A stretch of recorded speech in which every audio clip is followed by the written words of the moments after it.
நிதியமைச்சர் அவர்கள் அளித்த அறிக்கையில் அரசு அந்த 5 ஆண்டு காலத்தில் எதை செய்தார்கள், என்ன சாதனை செய்தார்கள் என்பதையெல்லாம் குறிப்பிட்டிருக்கிறார்கள்.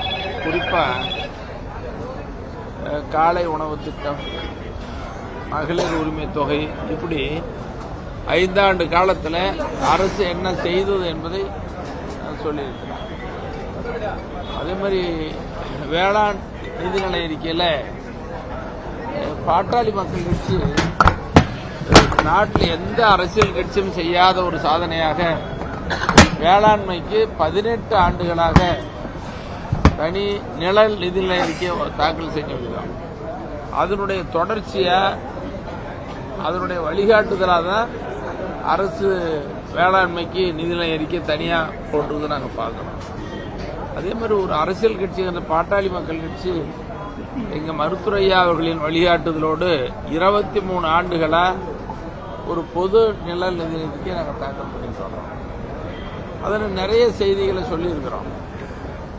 இப்போ இந்த நிதிநிலை அறிக்கையில், இடைக்கால வரவு செலவு திட்ட அறிக்கையில் புதிய அறிவிப்புகள் எதுவுமே வரல. 5 ஆண்டு காலம் செய்த வகையில் சொல்லியிருக்கிறார்கள். குறிப்பாக நாங்கள் எதிர்பார்த்தோம், 5 ஆண்டுகளை செஞ்சதை சொல்லியிருக்கிறாங்க. நான் சொன்ன மாதிரி காலை உணவு திட்டம், மகளிர் உரிமை தொகை, விளையாட்டு மேம்பாடு, இதை பற்றியெல்லாம் நிறைய சொல்லியிருக்கிறாங்க.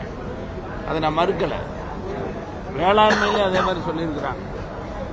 ஆனால் நாங்கள் எதிர்பார்த்ததெல்லாம் என்னன்னா, தந்தை பெரியார் பிறந்த மண், தமிழ்நாட்டின் சமூக நீதியினுடைய தொட்டில்னு சொல்லக்கூடிய தமிழ்நாட்டில் சமூக நீதிக்கு முக்கியமான அறிவிப்புகள் வரலையேங்கிறது இந்த 5 ஆண்டு காலத்தில் நாங்கள் எதிர்பார்த்தது நடக்கல. என்னன்னா, எல்லா சாதி மக்களுக்கும் ஏற்றத்தாழ்வு இல்லாமல் சமூக நீதி கிடைக்க சாதிவாரி மக்கள் தொகை கணக்கெடுப்பு நடத்தணும், அது மாநில அரசுக்கு அதிகாரம் இருக்குதுன்னு சொல்லி வலியுறுத்திட்டு இருக்கிறோம். அந்த அறிவிப்பு ஏதாவது வந்திருந்தா நல்லா இருந்திருக்கும். அது வரல.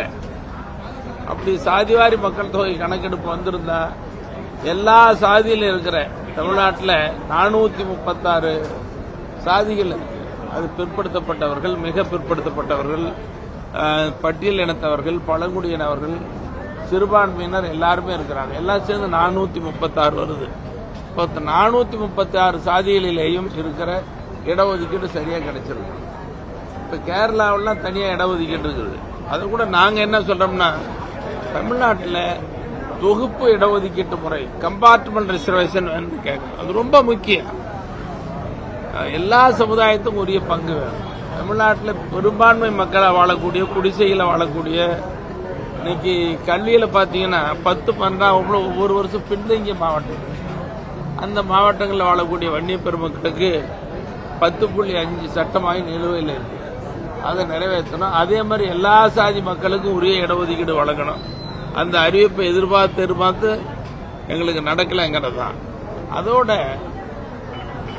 தமிழ்நாடு நீர் ஆதாரத்தில் கடைமடை மாநிலம், பிற மாநிலங்களோடு கையேந்தி நிற்கிற நிலை தான் நீடிக்குது. கடந்த 3 ஆண்டுகளா தமிழ்நாட்டில் நல்ல மழை பெய்தது. தமிழ்நாட்டுடைய பெரியாறு, காவிரியில் வெள்ள பெருக்கெடுத்து ஓடிச்சு. மேட்டூர் அணை நிரம்பி ஒரு ஆண்டுக்கு 3 முறை நிரம்பி 4 முறை நிரம்பி வெளியேற்றுறாங்க. அப்படி வெளியேற்றப்பட்ட தண்ணி ஒரே ஆண்டில் 100 TMC 150 TMC தண்ணி கடலுக்கு போயிடும். ஆனால் மேட்டூர் அணையினுடைய கொள்ளளவு 93 TMC தான். அப்ப காவிரியில், பாலாறுல, தென்பெண்ணையில், வைகையில், தாமிரபரணியில், இப்படி எல்லா ஆறுகள்லையும் தண்ணி வீணா போகுது. அப்ப அந்த பாசன திட்டம் நீரின்றி அமையாது உலகன்னு சொன்னாங்க. எல்லா ஆறுகளிலையும் 5 கிலோமீட்டருக்கு ஒரு தடுப்பணை கட்டி தண்ணீரை தேக்கி வச்சிருந்தா குடிநீர் பிரச்சனை இருக்காது, விவசாயம் செழிக்கும், உற்பத்தி பெருகும். அதோட வேளாண் உற்பத்தி மூலப்பொருளாக கொண்ட தொழிற்சாலைகள், அக்ரோ பேஸ்ட் இண்டஸ்ட்ரீஸ் சொல்லுவோம். அப்போ ஒவ்வொரு வட்டாரத்திலும், ஒரு ஒன்றியத்திலும் ஒரு தொழிற்சாலை வரும். அந்த என்ன உற்பத்தி செய்யறாங்களோ அந்த உற்பத்தி பொருள் மூலம் தக்காளி விளையுது, வாழை விளையுது, என்ன உற்பத்தி செய்யற நெல் விளையுது, அது மூலப்பொருளாக கொண்ட தொழிற்சாலைகள், மதிப்பு கூட்டப்பட்ட தொழிற்சாலை, உணவு பதப்படுத்துதல், இப்படி பண்றதுனால தொழில் வளர்ச்சி பெருகும், இளைஞர்களுக்கு வேலை வாய்ப்பு பெருகும், உற்பத்தி பெருகும், வாங்கும் சக்தி அதிகரிக்கும், வறுமை இல்லாத ஒரு தமிழ்நாட்டை பார்க்க முடியும்.